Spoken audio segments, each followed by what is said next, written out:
this is Brittany Green. I'm just an average everyday believer, and I actually wanted to go over a thing in regards to libertarianism in the last days. I've written a little article on my blog in regards to libertarianism, and I have to say, as far as the most recent guy, basically being extremely, you might as well just be a straight up, you know, social liberal Marxist, the most latest person. A lot of people say, okay, well, libertarianism is dying. And I can understand that. I can definitely, as a a former libertarian who became a Christian in 2013 when I was actually 19 years old, I can understand why people feel like libertarianism is at a standstill with people like James Weeks and then the most recent guy for the libertarian ticket. The thing about it is libertarianism, not just the leftist brand, but the right brand, is actually going to have a huge and crucial point in the end times. The libertarian mindset, that is, and that does include anarcho-capitalism as well as anarcho-socialism. All of that eventually will have a end times thing. Firstly, I want to say that as far as libertarian ideas, I mean, I understand the idea of hating the government anecdotally. I mean, to kind of get into my background, I am a person that, you know, my mom was a veteran, my dad's a veteran. On both sides, my family has had a form of military background. Many have gotten into government per se. Mom, after she left, she got into social work. I understand. Some would say, okay, well, all of these things, you should see where your bread was coming from, Brittany. I mean, kids aren't going to feed themselves. And I get it. I understand where people are coming from too. But I also understand that there's a lot of corruption. There's a lot of playing the system. There's a lot of over exaggerating for benefits, state benefits, government, federal benefits, WIC, TANF. I myself was worked at a company that dealt with that too, you know. So as far as contracting in a call center, I get it. And I also understand, you know, useless spending is a huge other topic that I probably should make and follow up with this because, quite frankly, I know if any libertarian is going to look at this, I could definitely understand, well, what about, you know, a whataboutism? I get it. But should a Christian have, also to an unbeliever as well, but, you know, because this book is what we're all going to be judged by. But should a Christian despise government? Is it their law and duty? Quite frankly, one can turn with me to Proverbs Proverbs chapter 24. My son, fear thou the Lord and the king, and meddle not with them that are given to change. For their calamity shall rise suddenly, and who knoweth the ruin of them both? Now, I can also say that this applies to so many groups. Progressive theologies and progressive ideology, they're largely based on change, being a force of change, a change agent. All of these, communistic things, but it also pertains to libertarianism. That is, libertarians also suffer from the same problem, if you will, for basically following, not honoring government, not honoring the king. They stick it to people, whether they're in, and that is an issue. Another thing that a person can look at is Ecclesiastes 10 verse 20. Curse not the king, no, not in thy thought, and curse not the rich in thy bedchamber. For the bird of the air shall carry the voice, and that which hath wings shall tell the matter. Now, this is symbolic, a little birdie told me. In other words, it'll get to the king eventually if you're cursing the king. Essentially, who wrote this? Solomon. And who is one of the people that David told Solomon to basically execute? Well, we can look. One can look at 1 Kings.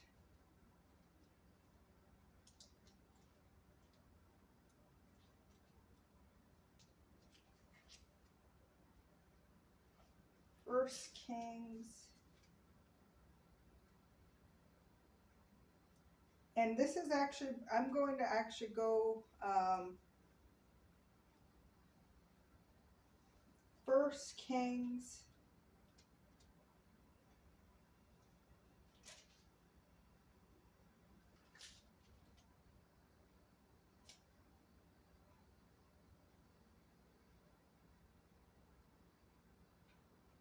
chapter 2 verse 8. And behold, thou hast with thee Shimei, the son of Gera, a Benjamite of Bahurim, which cursed me with a grievous curse in the day when I went to Mahanaim. But he came down to meet me at Jordan, and I swear to him by the Lord, saying, I will not put thee to death with the sword. Now therefore hold him not guiltless, for thou art a wise man, and knowest what thou oughtest to do unto him. But his hoar head bring thou down to the grave with blood. Now people could say, well, what is he talking about, and why would he do this? Well, one can look at this. I'm looking at 2 Samuel.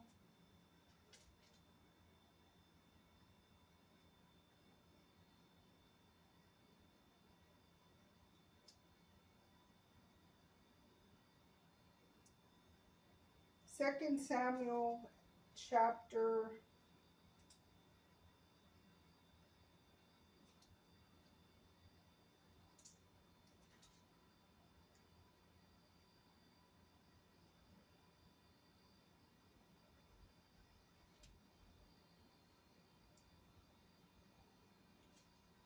16.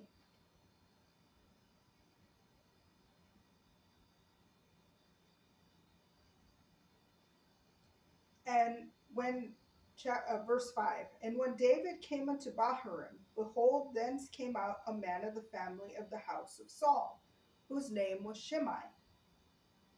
the son of Gera. He came forth and cursed still as he came. And he cast stones at David and at all the servants of King David, and all the people and all the mighty men were on his right hand and on his left. And thus said Shimei when he cursed, come out, thou bloody man, and thou man of Belial. The Lord hath returned upon thee all the blood of the house of Saul, in whose stead thou hast reigned. And the Lord hath delivered the kingdom into the hand of Absalom thy son. And behold, thou art taken in thy mischief, because thou art a bloody man. Then said Abishai the son of Zeruiah unto the king, why should this dead dog curse my lord the king? Let me go over, I pray thee, and take off his head. And the king said, what have I to do with you, ye sons of Zeruiah? Sorry. And the king said, what have I to do with you, ye sons of Zeruiah? So let him curse, because the Lord hath said unto me, I gotta start over again. Sorry. And the king said, what have I to do with you, you sons of Zeruiah? So let him curse, because the Lord hath said unto him, curse David. Who shall then say, wherefore hast thou done so? And David said to Abishai and to all his servants, behold, my son, which came forth of my bowels, seeketh my life. How much more now may this Benjamite do it? Let him alone, and let him curse, for the Lord hath bidden him. It may be that the Lord will look upon my affliction, and that the Lord will require me good for his cursing this day. So it was 2 Samuel chapter 16, verses 5 through 12 is what I read. So basically he cursed, and he didn't even have to do it in secret. This guy did it openly and plainly. But later on, when this happened, basically, fast forward, Absalom gets killed by Joab, and basically the kingdom gets turned back.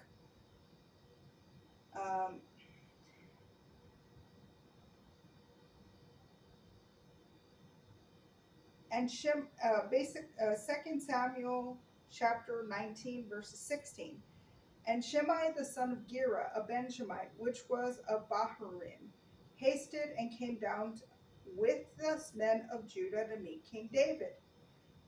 And there were 1,000 men of Benjamin with him, and Ziba the servant of the house of Saul, and his 15 sons and his 20 servants with him. And they went over Jordan before the king. And there went over a ferry boat to carry over the king's household, and to do what he thought good. And Shimei the son of Gera fell down before the king as he was come over Jordan, and said unto the king, let not my lord impute iniquity unto me, neither do thou remember that which thy servant did perversely the day that my lord the king went down to Jerusalem, that the king should take it to his heart.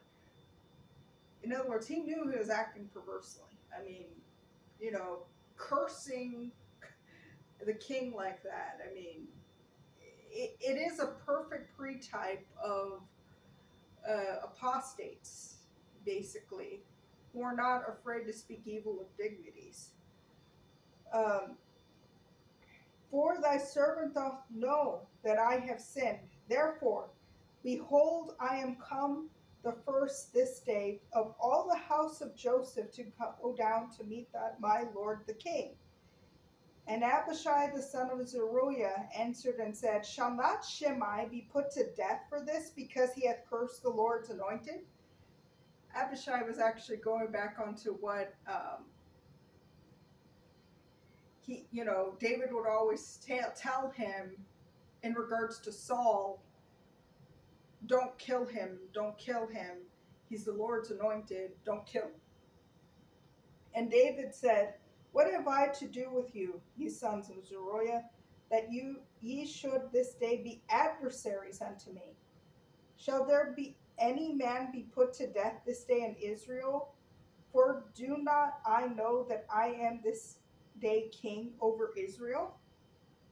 Therefore the king said unto Shimei, Thou shalt not die. And the king sware unto him. So this is 2 Samuel 19, verses 15 to 23. So basically, he cursed the king in his thought. He didn't just curse him in his thought, he actually went out and did it openly. So look what, I mean, essentially, fast forward, basically, Solomon puts Shimei on what we would call house arrest, or our equivalent of house arrest. He flees the city, which he was not supposed to do, and then Solomon has to kill him. So, and people would be like, what is this? You know, it's like order. Essentially, he cursed the order which God placed down, not just in regards to David being a king, but also the office of king. Now, people could say, oh, well, there were other verses in the Bible where righteous men warned kings that they will die. Is that cursing? It's like, no. They put the curse upon themselves. The prophets themselves were just basically being echo chambers to the Lord. It was God, who is the King of Kings, the Lord of Lords. Jesus Christ is God the Son, from everlasting to everlasting. God was cursing these kings. It wasn't these prophets. So, I know a lot of libertarians will probably bring that up in a long post. I know you guys, I was one of you. I understand you could be very long-winded. I'm very long-winded right now, just explaining the verse. But basically, if you will, cursing the king, I mean, what does that actually look like? I mean, I'm going to talk about end time because I'm talking about the end time, how libertarianism plays towards the end times. I'm going to read from 2 Peter 2.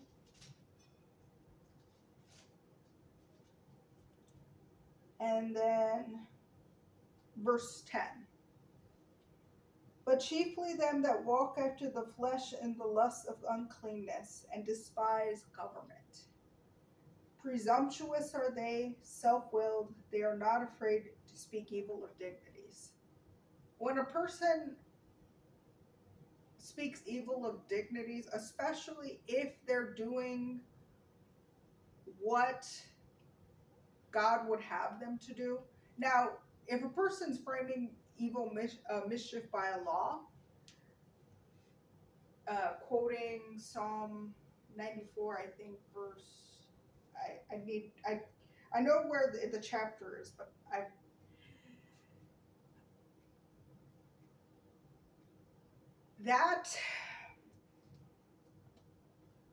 but if they're doing what they're supposed to do, you know, the punishment of evildoers. In this case, Absalom was a rebel against David's government.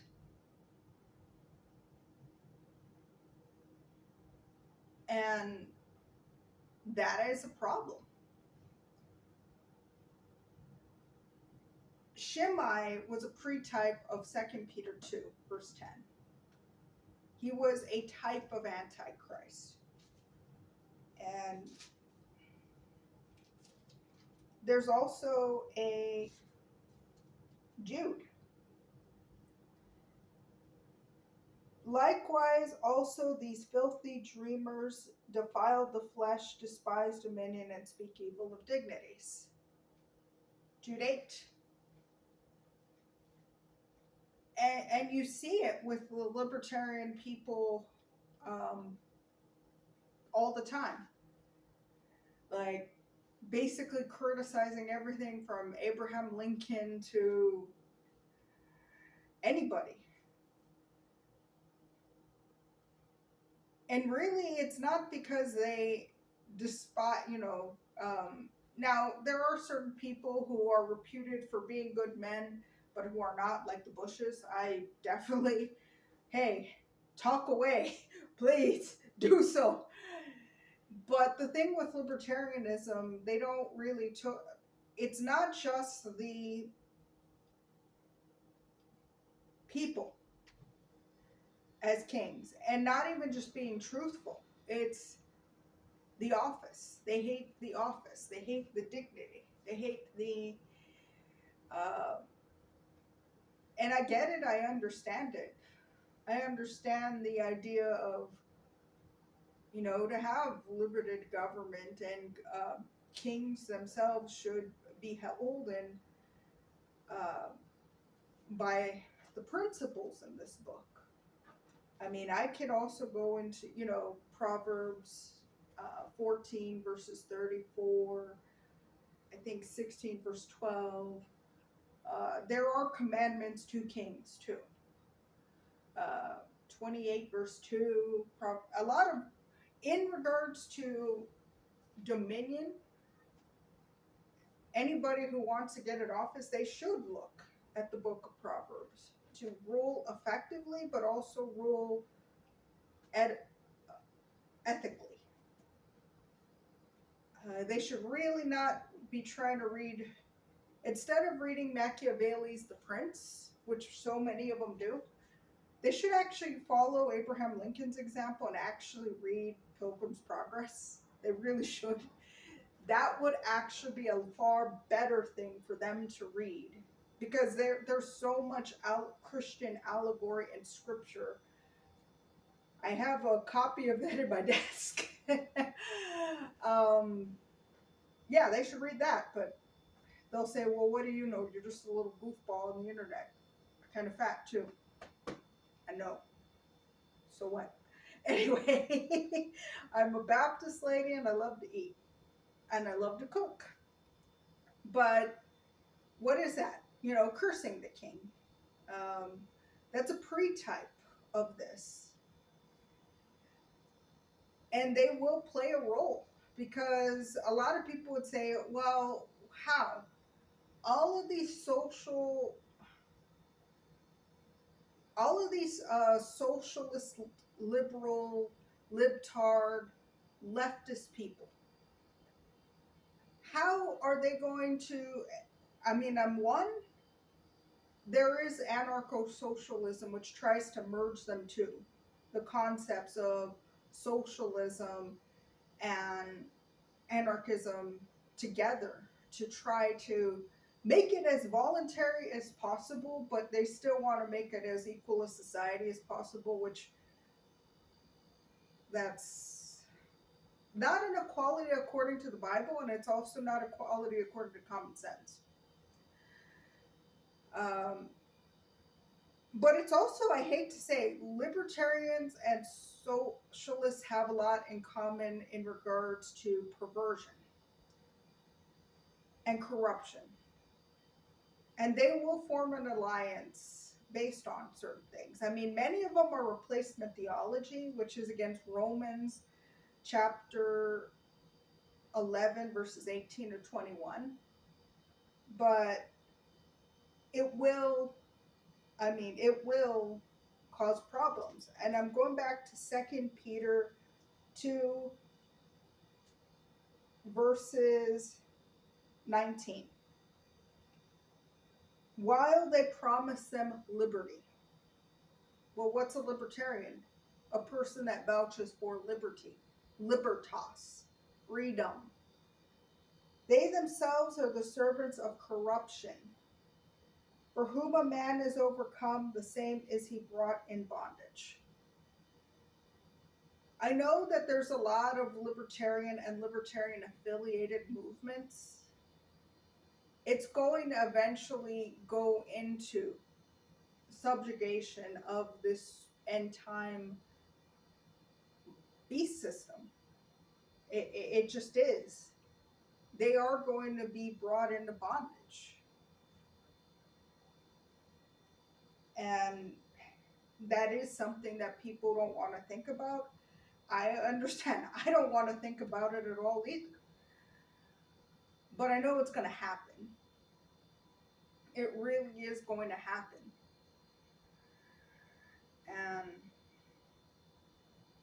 And that is essentially a thing that people should think about. And that is, so that was Ecclesiastes.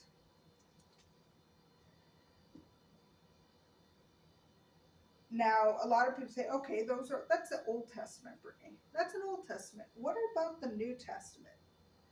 What does the New Testament say in regards to things like this? Well, I'm glad you asked. Romans chapter 13.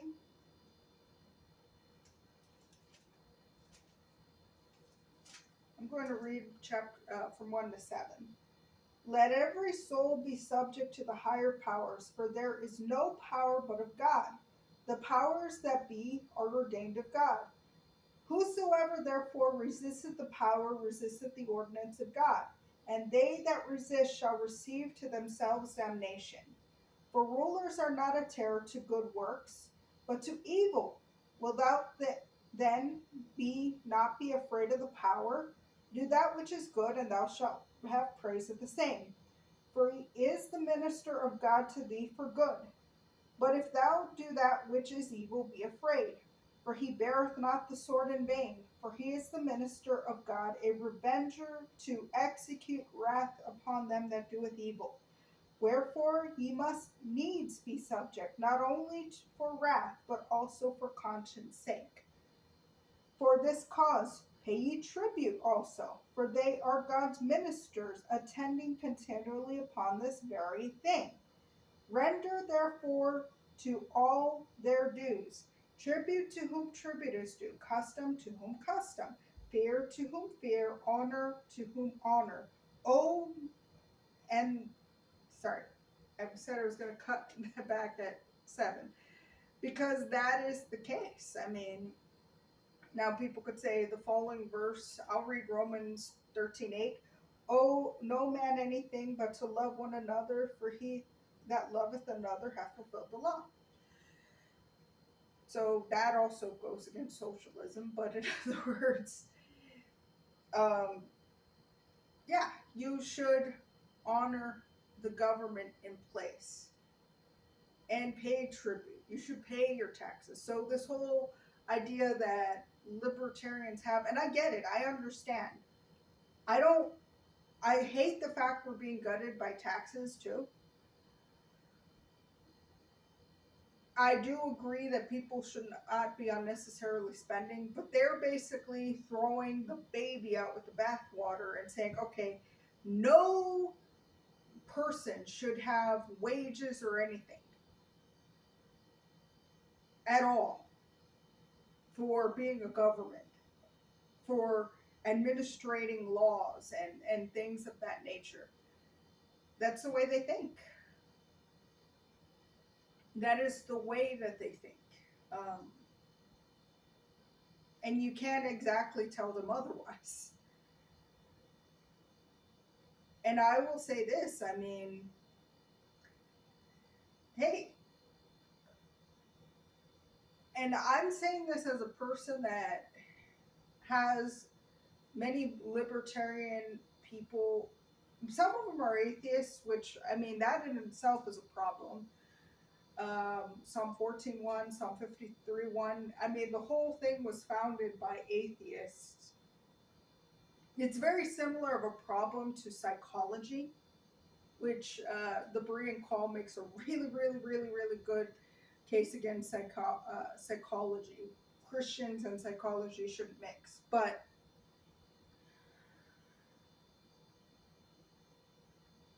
the thing about libertarians, their ideology was founded by atheists. Some were cool with religion. okay, allow religion with it. Others, they didn't. But it is founded by atheistic people, by and large.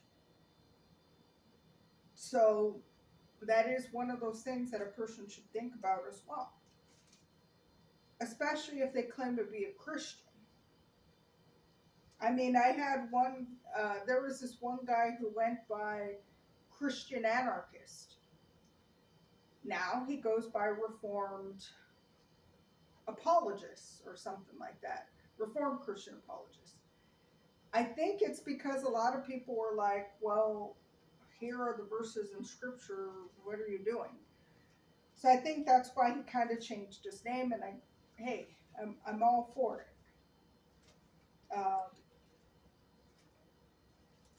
I'm not for Calvinism, but I am for, hey, people learn, people grow. I myself would not do a lot of things. I would, if I had a chance to go back, I would do a lot of things different. Um, a lot of things different. Um, and then there's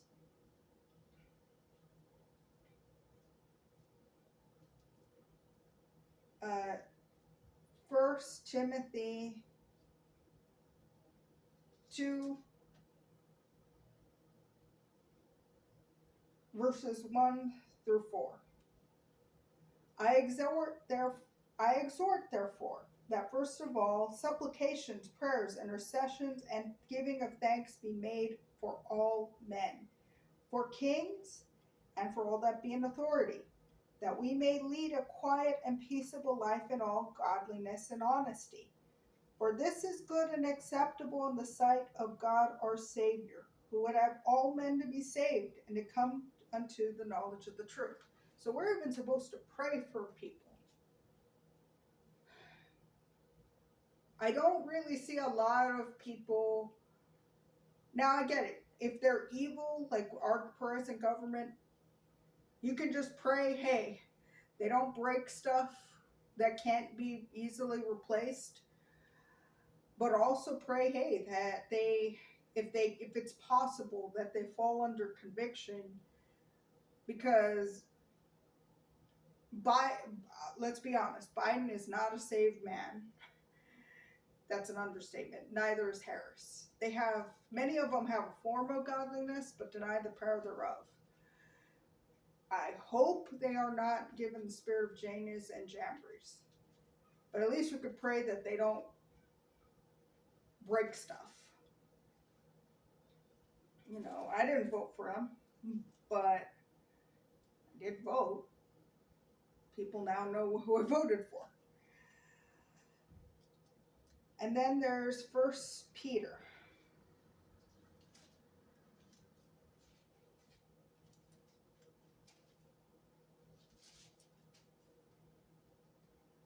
First Peter 2, verse 17. Honor all men, love the brotherhood, fear God, honor the king. I mean, pretty plain and simple. We're supposed to honor the government as much as possible in general. As unto the Lord, mind you. I know these are written by people who themselves were affected by the abuses of government. But I do say that there is still a legitimate purpose for government if they are doing right. If they are doing wicked, yeah. Open rebuke is better than secret love. Faithful are the wounds of a friend, but the kisses of an enemy are deceitful. So I get it. Trust me, I understand. For that reason, I'll admit I cannot be a libertarian, and I cannot recommend libertarianism.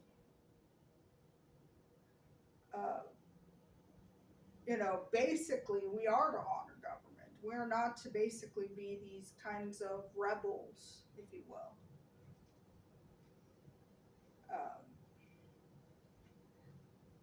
And that's one aspect. Another aspect of libertarianism is they have a form of endless philosophy and deductive reasoning. What is the problem with philosophy? Well, Colossians warns of it. I mean, there are two times where philosophy is mentioned in the Bible.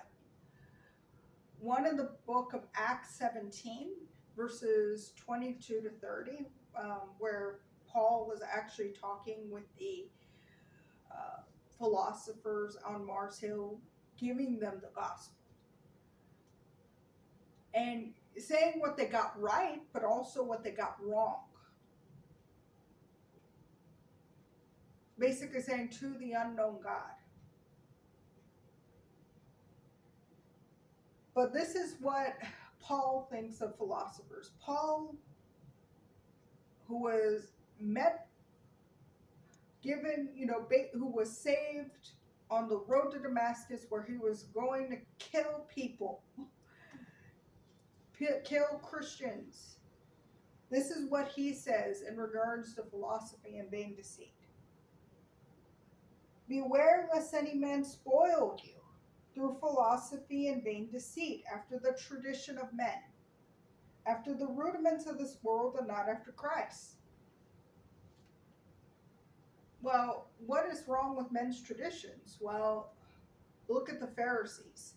They made God of none effect by their traditions, according to Matthew 15, verses 3 to 9, and Mark 7, verses 9 to 13.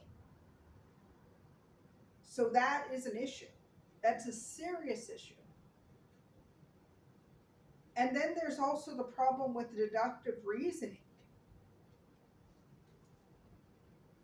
Deductive reasoning has an issue in the sense of